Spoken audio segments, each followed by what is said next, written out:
దేవుడి నామానికి వందనాలని కూడి వచ్చిన మీ అందరికీ వందనాలు. మాది కాకినాడ అండి. మా అమ్మగారు మా చెల్లి వైజాగ్.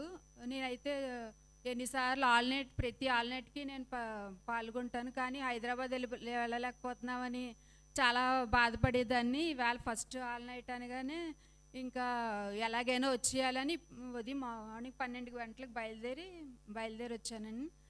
అయితే మా ఆయనగారేమో ఎందుకు లైవ్లో పార్టిసిపేట్ చేస్తున్నావు కదా, ఇప్పుడు వెళ్ళిపోలేంటి పిల్లల్ని వదిలేసి అన్నారు.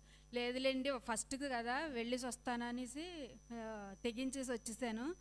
అయితే మా అమ్మగారు మా చెల్లి ప్రతి 3:30కి నేను లెగిసి వాళ్ళకి అయ్యగారు అంటారు కదా, వాళ్ళు లేపండి అంటే వాళ్ళకి మిసుడు కాళ్ళు ఇచ్చి వాళ్ళని లేపడం అలా చేసి ముగ్గురు లైవ్లో పార్టిసిపేట్ చేస్తూ ఉంటాము. ఎప్పుడన్నా లైవ్ అయిపోయాక లెగిస్తే అయ్యో ఈ వేళేంటి లెగలేకపోయినొచ్చి నా మీద నాకే చిరాకు వచ్చి ఇంక ఈ టైంలోనైనా వినేయాలి, ఆ లైవ్ అంతా పార్టిసిపేట్ చేయాలని పని చేసుకుంటూ అది లైవ్ ఎలాగైనా ఏకీభవించాలని లైవ్లో పార్టిసిపేట్ చేస్తాం. ఉదయం మళ్ళీ ఫోన్లు చేసుకుంటాను, ఇవాళ లెగిసావా నువ్వు అని. అయ్యో లెగలేకపోయానంటే అందుకే మనకి సమస్యలు తీరట్లేదని మాకు మేమే సరి చేసుకుంటూ ఉంటాము. ఈ లైవ్ పార్టిసిపేట్ చేస్తున్నందుకు దేవునికి ఎన్నో వందనాలండి. మాకు సేమ్ ప్రాబ్లమ్స్, అప్పులు ఉన్నాయి. అయితే 2019లో మా ఆయన గారు ఒక అపార్ట్మెంట్ కొన్నారు. ఆ అపార్ట్మెంట్ నిమిత్తం సైట్ పేపర్స్ 8 లక్షలకి ప్రైవేట్ బ్యాంకులో పెట్టారండి. ఎవరు గవర్నమెంట్ బ్యాంకులో ఇవ్వనన్నారు, ప్రైవేట్ బ్యాంకులో లోన్ పెట్టారు. అది ఇప్పటికి వచ్చి తీరలేదు. ఇప్పుడు లాస్ట్ జూన్లో తెలిసింది, అది 17 రూపాయలు ఇంట్రెస్ట్కి తెచ్చారంటండి. అది అసలు మామూలుగా బ్యాంక్ 60 రూపాయలు, అలాంటి 17 రూపాయలు ఇంట్రెస్ట్కి తీసుకొచ్చారంట. పిల్లల్ని పంపిస్తే వాళ్ళు చెప్పారు, ఎప్పుడు నాకు చెప్పలేదు ఎంతకు తీసుకొచ్చారంటే. ఎంత డబ్బు ఉంటే అంత బ్యాంక్ కడతానే ఉండేవారు, కానీ అప్పు తీరేది కాదు, పేపర్స్ వచ్చేవి కాదు.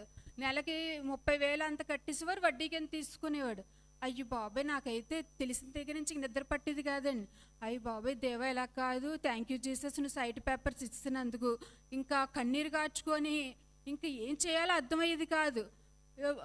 ఎంత కట్టగా లాస్ట్కి 5 లక్షలు మిగిలింది. ఈయన 18 లక్షలు కట్టారండి. 8 లక్షలకి 18 లక్షలు కట్టగా ఇంకా 5 లక్షలు ఉండిపోయింది. 5 లక్షలు లోన్ పెడితే మీకు హౌస్ లోన్ ఉంది కదా రాదు అన్నారు. ఎలా తీయాలో ఎలా బయటికి ఎవరిని అప్పడిగినా ఇచ్చేవారు కాదు. ఎలా చేయాలో అర్థమయ్యేది కాదు. ఇంకా దేవుని సన్నిధిలో దేవుని పాదాలు పట్టుకుని దేవా ఎన్నో సాక్ష్యాలు వింటున్నాను. నేను అయ్యగారికి ఎప్పుడో అందరూ పెడుతుంటారు కదండి సాక్ష్యాలు, అలా పెడదాం అనుకున్నాను, కానీ ఎప్పుడొకప్పుడు వెళ్ళి నేనే డైరెక్ట్గా సాక్ష్యం చెప్పుకోవాలి అని ఒక తృప్తి ఉంటుంది కదా అని నేను ఎప్పుడు వాట్సాప్లో పెట్టలేదండి. అయితే ఎలాగ 5 లక్షలు ఉంటే బ్యాంకులో సైట్ పేపర్స్ వచ్చేస్తాయి, కానీ 5 లక్షలు లోన్ ఎవరు ఇవ్వనన్నారు. ఇంకా అలా ప్రార్థన చేయగా ఒకసారి అయ్యగారు ఆల్నైట్లోని మీ బ్యాంకుల్లో డబ్బులు పడిపోయినట్టు ప్రార్థన చేయండి, ఓవర్ఫ్లో అయిపోయినట్టు ప్రార్థన చేయండి అనుకొని చెప్పేవారు. ఆ ఆల్నైట్లో నేను అలా ఉండి ప్రార్థన చేస్తూ ఉంటుంటే సడన్గా ఒకరోజు రాత్రి మా అమ్మ 12 గంటలకి అమ్మ నా బ్యాంకులో 2 లక్షలు పడ్డాయి అమ్మ అన్నది. ఇదేంటి అయ్యగారు ఎలాగ అన్నారు, బ్యాంకులో 2 లక్షలు పడ్డాయి, ఇదేంటి చాలా అద్భుతం కదా, ఎలా పడ్డాయి చూడంటే మా అత్తగారు మా అమ్మాయి పేరు మీద ఒక 3 లక్షలు కట్టారండి. 18 సంవత్సరాలు నిండితే ఆ డబ్బులు పడతాయి. అలాగా అమ్మాయికి 2 లక్షలు పడ్డాయి అన్నమాట. అమ్మ భలే ఉంది దేవుడు, థ్యాంక్ యూ జీసస్ అని. తర్వాత మళ్ళీ ఆ డబ్బులతోటి బ్యాంకులో ఉన్న బంగారం విడిపించేసి ఆ బ్యాంకులో ఉన్న మా దగ్గర ఉన్న బ్యాంకులో ఉన్న బంగారం మొత్తం అంతా ఊడ్చేసి బ్యాంక్ వాడికి మొత్తం వేరే బ్యాంక్ వెళ్ళి మొత్తం ఈ బంగారం ఎంత అమౌంట్ వస్తుందో కొంచెం కౌంట్ చేయండి అంటే అతను 5,60,000 అన్నారండి.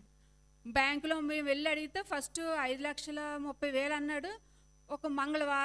ఒక వారంలో మళ్ళీ 30,000 ఎక్స్ట్రా ఇచ్చుకున్నాడు. అతను బ్యాంకు వాడేమో 5,60,000 వస్తాయి అన్నాడు. కరెక్ట్గా టాలీ అయిపోయిందండి. 5,60,000 ఆడి ముఖాన్ని ఇచ్చేసి బ్యాంకులో బంగారం పెట్టి సైట్ పేపర్స్ తెచ్చుకోవడానికి దేవుడు జూన్ 19 అద్భుత కార్యం జరిగించాడండి. నిజంగా చాలా గొప్ప కార్యం. అందుకు దేవునికి వందనాలు చెల్లించుకుంటున్నాను. ఇటు సాక్ష్యాన్ని నాకు ఇచ్చిన దేవునికి వందనాలు స్తోత్రాలు చెల్లించుకుంటున్నాను.